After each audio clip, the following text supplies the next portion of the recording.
മീനൂട്ടിയുടെ വിവാഹരാത്രിയാണ് ഇന്ന്.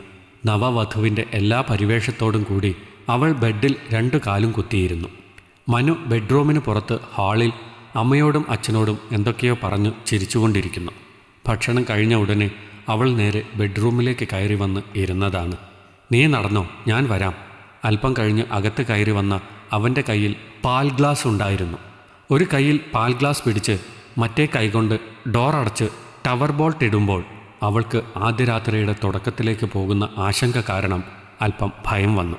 അവൾ വേഗം ബെഡിൽ നിന്നും എഴുന്നേറ്റ് നിന്നു. വേണ്ട, അവിടെ ഇരുന്നോ എന്ന് പറയുമ്പോഴേക്കും അവൾ നിന്നിരുന്നു. മനു പാൽ ഗ്ലാസ് മീനൂട്ടിക്ക് നേരെ കാട്ടി. ആദ്യം മനു കുടിക്കൂ. അവൾ അവന് അനുവാദം നൽകി. മനു ചുണ്ടോട് ചേർത്ത് അല്പം കുടിച്ചു. പിന്നെ ഗ്ലാസ് അവൾക്ക് നൽകി. മീനൂട്ടി വാങ്ങിച്ച് അല്പം കുടിച്ചു. എന്താ കുറച്ചു മാത്രം കുടിച്ചത്? നേരത്തെ അത്താഴം കഴിച്ചപ്പോൾ ഇത്തിരി വെള്ളം കുടിച്ചോളൂ എന്ന് അമ്മ പറഞ്ഞല്ലോ. അവളൊന്നും പറയാതെ താഴോട്ട് നോക്കി പൊട്ടിച്ചിരിച്ചു. വാ ഇരിക്കേ. മനു മീനൂട്ടിയെ പിടിച്ച് ബെഡിലിരുത്തി. കൂടെ അവനും ഇരുന്നു. കുറേ നേരം വൈകുവോളം സംസാരിച്ചു. പിന്നെ ഇരുവരും കിടന്നു. കിടന്നിട്ടും എന്തെങ്കിലും പറയണ്ടേ? തനിക്ക് ഇണങ്ങിയ പെണ്ണ് തന്നെ, നല്ല സ്വഭാവവും പെരുമാറ്റവും. അവൻ അവളെ തഴുകി തലോടി. അവളിലുള്ള സ്ത്രീത്വം ഉണർത്തി. അവളുടെ കുളിർ സ്പർശനത്താൽ അവനിലെ പൗരുഷം ആഴങ്ങളെ പുൽകുമ്പോൾ ഇരുവരും ആ നിമിഷം ഒന്നായി അലിഞ്ഞു. ആ ആദ്യരാത്രി തന്നെ അവരുടെ ദാമ്പത്യ വല്ലരി പൂവിടുകയും പരസ്പരം പൂന്തേനുണ്ണുകയും ചെയ്തു. എന്നാലും ഒരു സംശയം. വെള്ളവും പാലും കുറച്ചേ കുടിച്ചുള്ളൂ എന്ന് പറഞ്ഞപ്പോൾ അവൾ പൊട്ടിച്ചിരിച്ചത് എന്തിന്? മീനൂട്ടി, ആ ശീലം നിനക്ക് ഇപ്പോഴും ഉണ്ടോ? മനു തമാശയ്ക്ക് ചോദിച്ചു. ഛീ പോടാ. മീനൂട്ടി മനുവിനെ ബെഡിൽ നിന്നും തള്ളി മാറ്റി. നീ പട്ടുസാരിയും ആഭരണങ്ങളുമൊക്കെ മാറി ഫ്രഷ് ആവുന്നില്ലേ? ഞാൻ പറഞ്ഞതാണല്ലോ, ഈ വേഷത്തിൽ എനിക്ക് മനുവിൻ്റെ കൂടെ കുറേ നേരം ഇങ്ങനെ ഇന്ന് രാത്രി മുഴുവൻ കിടക്കണമെന്ന്. എന്താ പേടിയാകുന്നു? എങ്കിൽ മോൻ താഴെ തറയിൽ കിടന്നോ? ഹേയ്, ഞാൻ ചുമ്മാ ചോദിച്ചതാ. അപ്പോൾ ഫ്രഷ് ആവണ്ടേ? അവനത് ചോദിച്ചുകൊണ്ട് അവളെ തന്നിലേക്ക് അടുപ്പിക്കാൻ ശ്രമിച്ചു. ഈ വസ്ത്രം ഞാൻ മോശമാക്കുമേ? വേണ്ട, എന്നെ കളിയാക്കിയില്ലേ, അതുകൊണ്ട് തറയിൽ കിടന്നാൽ മതി. കൃത്രിമ ദേഷ്യം നടിച്ച് മീനൂട്ടി മനുവിനെ പിടിച്ച് ബെഡിൽ നിന്നും ശക്തമായി തള്ളി മാറ്റി. മനു ബലം പിടിച്ചു കിടന്നതിനാൽ പകരം മീനൂട്ടി ബെഡിൽ നിന്നും പട്ടുസാരി വഴുതി താഴെ നടുതല്ലി വീണു. അത് കണ്ട് മനുവും പൊട്ടിച്ചിരിച്ചു. അന്ന് അവരുടെ ആദ്യരാത്രിയായിരുന്നു. എല്ലാ വിവാഹവും പോലെ ആനന്ദകരമായ സുന്ദര സുരഭില മുഹൂർത്തങ്ങളും അനർഘ നിമിഷങ്ങളും സമ്മാനിച്ചുകൊണ്ട് പകൽ കടന്നുപോയി. സ്വപ്നങ്ങളിൽ മാത്രം താലോലിച്ചിരുന്ന ആ അനുഗ്രഹീത രാത്രി കടന്നു വന്നതാണ് ഇരുവർക്കും. വിവാഹ നിശ്ചയത്തിന് ശേഷം 1 മാസക്കാലം ഫോണിലൂടെ ഇരുവരും സംസാരിക്കാത്ത പല കാര്യങ്ങളും ആദ്യ രാത്രിയിൽ വിഷയമായി. കൊച്ചു കൊച്ചു തമാശകളും ചില നൊമ്പരങ്ങളും പരസ്പരം ഇരുവരും പങ്കുവച്ചു.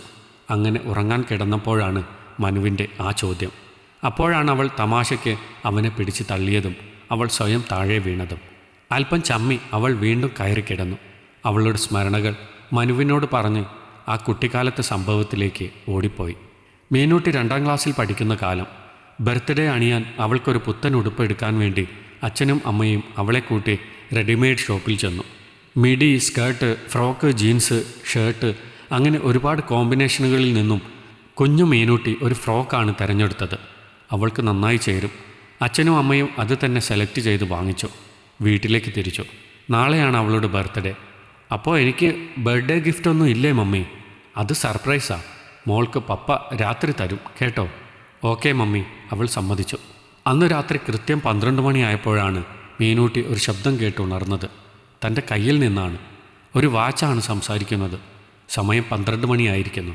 ഹായ്, സംസാരിക്കുന്ന വാച്ച്. അവൾക്ക് സന്തോഷമായി.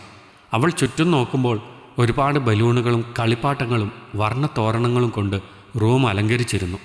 Happy birthday to you. അച്ഛനും അമ്മയും മീനുമോൾക്ക് ബർത്ത്ഡേ ആശംസിച്ചു. മോള് കിടന്നോ? നാളെ രാവിലെയാണ് ആഘോഷം. Thank you papa, mummy. എനിക്ക് എൻ്റെ ഉടുപ്പ് ഫ്രോക്ക് ഇപ്പോൾ ഇടണം. അതിനെന്താ, ഇട്ടോളൂ. അച്ഛനും അമ്മയും സമ്മതിച്ചു. അങ്ങനെ പുതുതായി വാങ്ങിച്ച ഫ്രോക്ക് ഇട്ട് അവൾ കിടന്നുറങ്ങി. നാളത്തെ ബർത്ത്ഡേ ആഘോഷ സ്മരണയിൽ അവൾ ഒരു സുന്ദര സ്വപ്നത്തിലേക്ക് വഴുതി വീണു.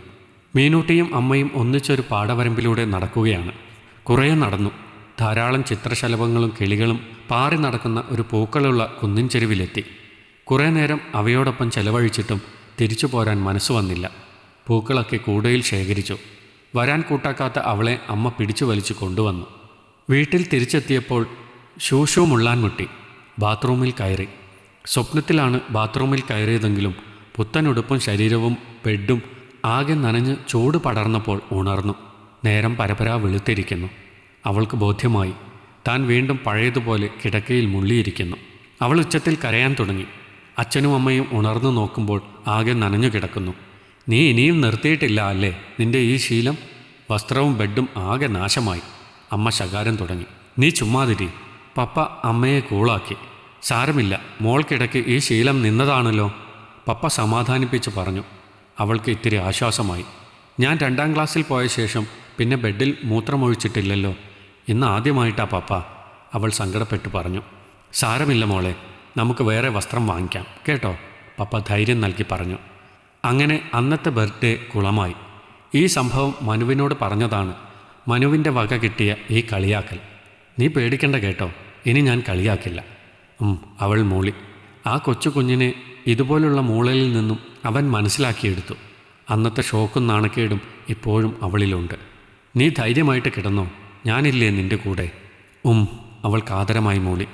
ഞാൻ എൻ്റെ കാല് കട്ടിലിൽ പിടിച്ച് കെട്ടിയിട്ടോളാം, അവൻ സ്നേഹാർദ്രമായി പറഞ്ഞു. എന്തിന്? ഒഴുകിപ്പോകാതിരിക്കാൻ. എടോ നിന്നെ ഞാൻ.